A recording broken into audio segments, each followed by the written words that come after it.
നിത്യനിരാമയ നിൻ തിരുമുൻപിൽ ഞാൻ സത്യമായി എത്തിയേക്കാം, പള്ളി കെട്ടുമായി എത്തിയേക്കാം.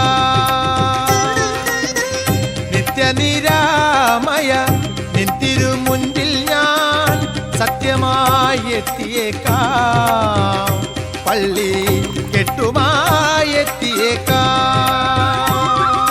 പോരും വഴി നിന്റെ തോഴന വാവരു സ്വാമിയെ വണങ്ങി വന്ദനം ചെയ്ത് ചന്ദനം ചാർത്തി പേട്ടയും തുള്ളിടേണം. നിത്യനിരാമയ നിൻ തിരുമുൻപിൽ ഞാൻ സത്യമായി എത്തിയേക്കാം, പള്ളി കെട്ടുമായി എത്തിയേക്കാം.